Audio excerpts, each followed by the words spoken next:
Hello folks, and welcome to another episode of Let's Play Final Fantasy Tactics. It's L58, and last episode I told you I was a little inebriated, and yeah, I'm a little bit more than last time, so excitement!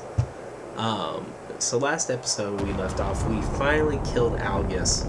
He deserved it. He just was not a good person, and fortunately, looks like Teta is dead and Delita has just given up on life, and we can't seem to save the poor guy, and oof, he just blows up. And so that would explain why Zell's so surprised to see him in the present. So Zell's finally, growing up. That's what this whole first chapter was about, those two characters growing up and becoming men, like Zell just realized that he took his whole life for granted. So very, very important chapter. I mean, we've set the groundwork. We now know these characters, and we know where to go from there. So now we're back to where we started after the first battle of the first episode. So we know who kidnapped the princess. It was Delita, and we have a better understanding of his motives.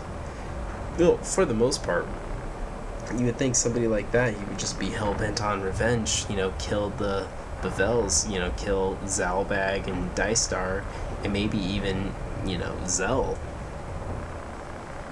And Gafagorian, he's very one-sided. If you're not paying me, I'm not doing the work. Nagrius is just like, we need to save the princess, and I think now knowing Zell's history, he, regardless of a contract or not, he'll do the right thing.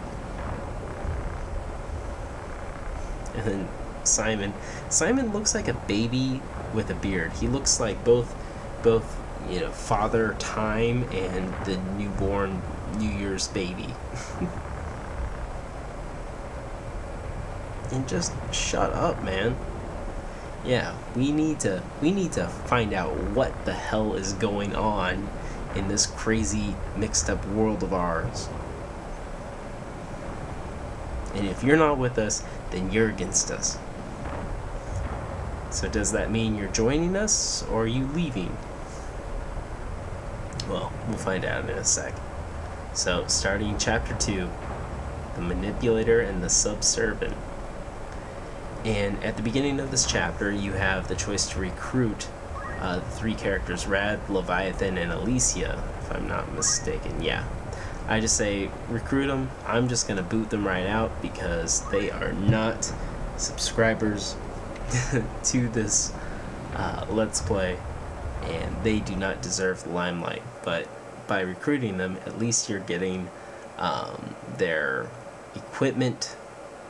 And I mean, if you really wanted to be savage, take them into a random battle, kill them off, and see if you can inherit any abilities. I've never done that. I feel like that's too heartless, but I mean, it is possible. So we have Gavagorian and Agrias who have joined the battle. Now, however, they are playing as NPCs.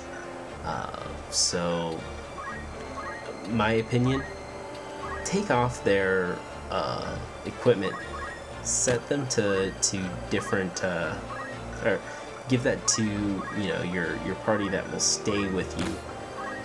They have some pretty decent gear. I mean, you'll be able to buy it in the future, but it's not that bad.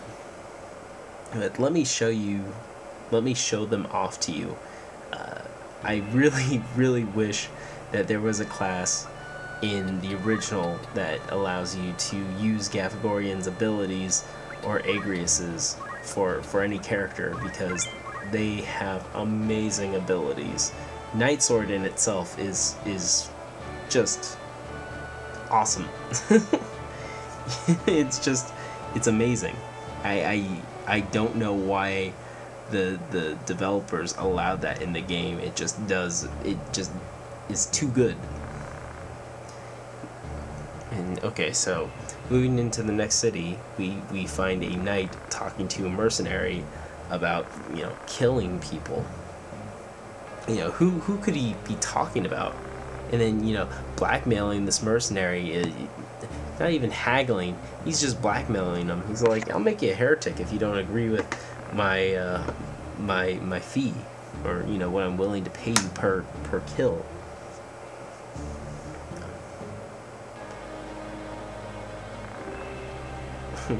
Done deal.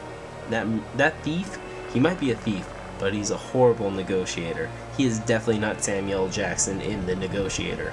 He's more like Kevin Spacey, who I guess was the actual negotiator, and probably was a good one. I don't know. I didn't see that movie. Why am I making that reference? Somebody help me. I'm in trouble. Okay, so yeah, the knight was paying the thief to kill us. And he notices Gavagorian, and he's like, that's way too much, buddy. Where's my money? I need more. Pay me more. I need some Scooby Snacks on top of this gill, because it's just not enough. Well, with this battle, it's just simple. Kill everyone that you see. Have fun doing it, because it should be pretty easy, especially with my party. But even with a regular party, Gavagorian by himself does more than enough damage if you allow him to still play as a Dark Knight. And let's see, what can I do? Is there any good equipment to take? I don't think there is. But I do find that thief interesting because he has a unique portrait, which that usually indicates that they're an important character. But other than this part right here, the beginning of this fight, you don't see him ever. So I that struck me as kind of strange. At least with like Maluda, there was, you know, 2 different battles, and she was, you know, important to the plot, at least for the fact that she was, you know, Winegraff's sister, and she kind of showed what the true believers of that movement felt. You know, they'd rather die than give up. So she was, even though she wasn't in much, she was still important. And same with the other characters that have died, like Gregorian. Like, yeah, I mean, they were important because they you know, displayed how important they were. Anyways, enough of that. I want to show off Galen with his dual blade. You might block one, but you can't block the other, sister. And then Chanson just destroying that other thief. We got 2 black mages, 2 archers, and 2 thieves. And if you have a female party, the thieves can be a pain in the butt because they'll have that steel heart ability that can really mess you up. Other than that, the archers, I believe they have crossbows, so it doesn't really matter that they are up at the top. However, usually archers have an unfair advantage if they start at the top. Oh, that one actually has a bow. So the higher you are, the more range an archer has, so that can be a pain to deal with. But other than that, I mean, there shouldn't be too much to worry about. Just take out the mages. They're the important ones. They'll nuke the crap out of you. And speaking of nukers, let's see if we can get Rimley to utilize a spell or 2. I have to say, Black Mage with a Time Mage with MP movement, nice combo. I should probably try to earn a half MP on him, and he'll go for days. But as you see, for his counter ability, he has Switch MP, which basically means whenever he gets attacked, there's a chance that he'll, instead of taking HP damage, he'll take MP damage, which, especially with move HP up, isn't so bad, because worst case scenario, if he moves 1 spot, he can still cast level 1 abilities. So, I mean, The only thing he's missing is the ability to heal, which, I mean, that's okay. If that's his only drawback, then that's a pretty big plus. He's my go-to nuker right now, and I think that's what he wanted to be. He wanted to be a master of casting, and since he can't use all magic with a regular character, and even then, all magic isn't all that good. I'll show that off in my hacked file. All magic isn't what it's cracked up to be. This is probably the closest that you can get to, you know, the master of magic. Black mage with time mage. Yeah, pretty amazing combo. And this poor black mage, he doesn't have a chance in hell. Alright, let's see. Yeah, let's see. Let's see if we can get a haste off. Why not? I don't think we can nuke. Do it.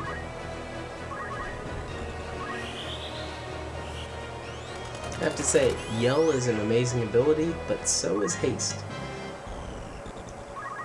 Haste is a good short term, but Yell is a good long haul. Geez, Chenson breaking the triple digits with that punch. That is a fist, my good man. That sounds dirty. Ugh. Hey, I am out of my beer. That is a problem.